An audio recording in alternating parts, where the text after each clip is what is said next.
At the dawn of existence, the divine crafted humankind and then breathed life into the witches, bestowing upon them a fraction of his might. He proclaimed they were to shepherd the feeble-hearted humans, acting as celestial envoys. The witches, accepting this sacred charge, vowed to commit their lives to the aid of humanity. This covenant with the divine endures to the present day, where humanity's once cherished witches now face scorn and dismissal, accused of being unnecessary. This animosity has sparked a merciless crusade to purge the witches, culminating in a harrowing scene where one witch's plea for human annihilation is met with her own demise. Simultaneously, in the vast expanse of the Rydia Empire, two young souls, Adonis and Chloe, navigate towards the fringes of their realm. Impatient, Adonis laments their slow progress, questioning the remaining distance. His voice falls on Chloe's deaf ears, prompting him to query her attentiveness. Chloe's response is a hush, her focus undivided on their coordinates. Adonis, wearied, implores her to conjure a chill in the air with her sorcery. Chloe, dismissive, chides him for such a trivial use of her craft. Her tolerance waning, she threatens to abandon him to his grievances. She returns to her map, while Adonis, discontented, relies on his smartphone's GPS, a device of his own making, assured to be untraceable, and utilizing arcane summoning spells to cloak their digital footprint. Proud of his ingenuity, Adonis boasts that not even the might of the Empire's trackers can pinpoint them, making light of Chloe's old-fashioned navigational methods. Despite the ostentation, Chloe's response is swift and physical, her punch landing him squarely on the ground. She beckons him to rise, urging haste. Adonis, with a grave countenance, questions the essence of their perpetual flight. Chloe reveals the bitter truth: their kind is now hunted, their existence endangered. They are akin to shadows, forever concealing their presence. With a consoling hand, Chloe encourages him forward. A parting counsel, silence is their ally until sanctuary is found, a place of acceptance where witches can once again flourish in serenity. Chloe suggests that their relocation might also benefit Adonis, possibly presenting an opportunity to find a companion. But he retorts, reminding her of her own rule against frivolous chatter, disinterested in romance or academic pursuits.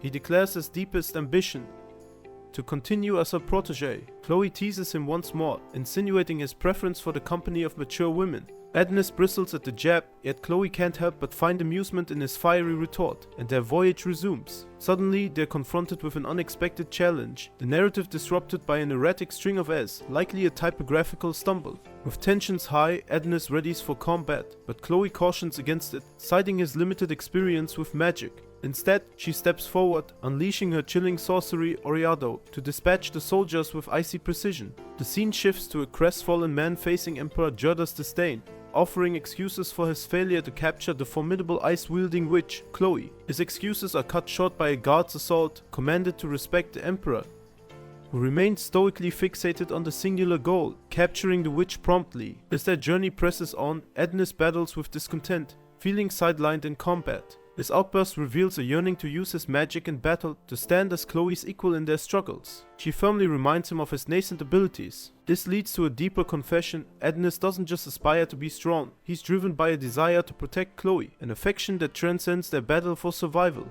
In a moment of vulnerability, Adonis is on the cusp of confessing his love when Chloe embraces him, reciprocating his sentiment. Their tender moment is interrupted by an ominous machine that locks onto their position, its emerald glow a harrowing prelude to a forced teleportation, a technological marvel that astounds even Chloe, as it hints at a capability beyond witchcraft. Hand in hand, the pair braces for an involuntary journey to the heart of the capital. Meanwhile, Emperor Gerda addresses his citizens, not as their ruler but as a fellow human. He reminisces about the ancient times when witches were guardians against calamity and disease, revered and feared for wielding a force incomprehensible to mere mortals, the very essence of magic. The narrative hints at a deeper revelation from the Emperor, as the chapter closes on this pivotal scene. This perceived subjugation to witchcraft, the Emperor decries, is an affront to human dignity. He proudly cites the triumphs of human ingenuity, aircraft dominating the skies, sprawling metropolises standing resilient against nature's wrath, and trains unveiling new frontiers. With the advent of smartphones, he proclaims, human progress rests literally in the palm of their hands, encapsulating humanity's ascent. Without relying on arcane mysteries, humans have harnessed the power to reshape the world. Emboldened by this rhetoric, the Emperor rallies his people to assert their dominion by hunting witches, claiming their rightful place as masters of their domain.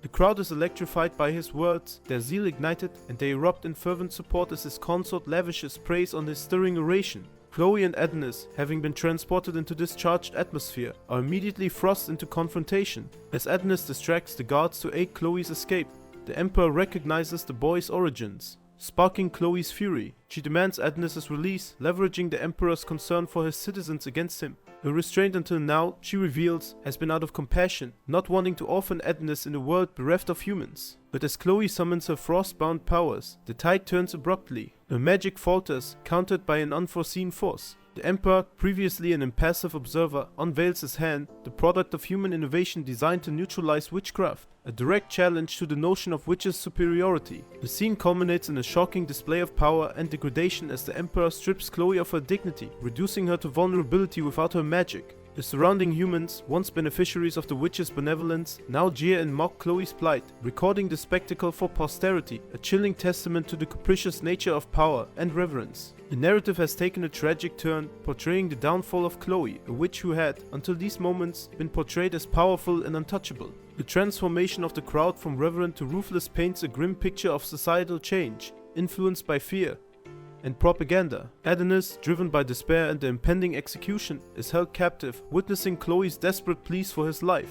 Her attempt to save him by claiming him as a slave highlights her willingness to sacrifice everything for him, revealing the depth of her affection. However, this does not soften the Emperor's resolve. In a dramatic and somber twist, Chloe attempts a final, powerful spell to eradicate the threat and protect Adonis. The chaos and intensity of these moments are captured in the fragmented narrative. The Emperor's cruel command to kill Adonis reflects his fear and determination to eradicate all ties to witchcraft. Chloe's ultimate sacrifice and the brutal display of her execution serve as a stark emblem of the Emperor's power and the dangers of unchecked authority. With the final flicker of Chloe's consciousness, we are reminded of a prophecy or a divine warning that suggests a desired harmony between humans and witches. This warning hints at a greater, looming darkness should they fail to unite. As the story leaps forward a decade, the bleak future is further emphasized by the introduction of Daroka, whose kindness amidst the dismal setting of a training camp for the captive youth reflects a glimmer of the compassion and hope that once characterized Chloe. The simple act of sharing bread becomes a symbol of resilience and the enduring human spirit. This dystopian glimpse into the future sets the stage for a new chapter, potentially paving the way for redemption,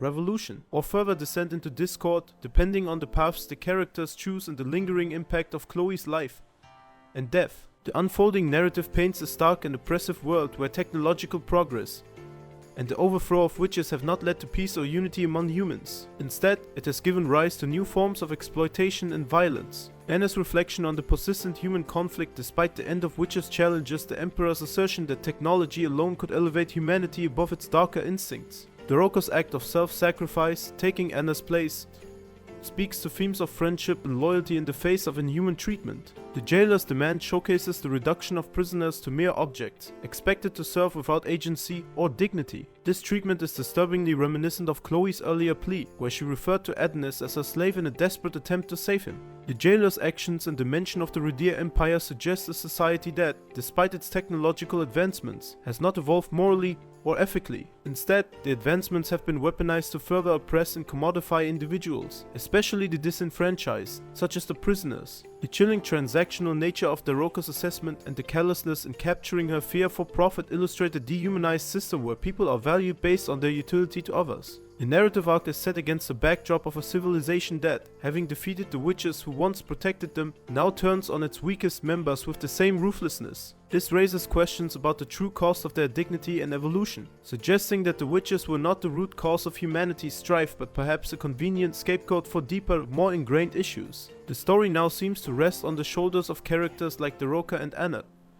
who embody the struggle for humanity and decency within a system designed to strip them away. How they navigate this cruel world and what resistance they may muster could provide a counter-narrative to the prevailing darkness of their situation. Daroka's daring escape and her improvised attempt to free her fellow prisoners highlight a spark of rebellion against the tyrannical system. Her resourcefulness in using the jailer's phone and her successful mimicry to unlock the cells show her quick wit and determination to fight back against the oppressors. The golden door is often symbolic of something precious or of great value, which in this context may represent a chance at freedom or perhaps a deeper secret within the prison. A trapped man who emerges with such hatred could be a crucial element to the story, perhaps a character with his own grievance against the Empire, someone who might ally with Daroka in the chaos. Or potentially a darker element that may add complexity to the already fraught situation. The guard's statement about Daroka causing a big problem confirms the disruption she's caused in the prison's operations, and the scene is set for a potential uprising or a significant twist in the narrative. how the Roca and the newly freed prisoners navigate this revolt, and how the man with so much hatred will influence the events, could significantly shift the power dynamics within the story. The story seems to be reaching a turning point where the suppressed and downtrodden find a voice and possibly a way to counteract the Empire's control. This resistance could be the beginning of a larger movement that challenges the status quo and the Empire's exploitation of its people. The themes of empowerment, resistance, and the quest for dignity in the face of oppressive power are shaping up to be central to the unfolding drama. And this was another video on the channel Anicaps. If you liked it and want more videos like this, subscribe and leave a like. See you in the next one.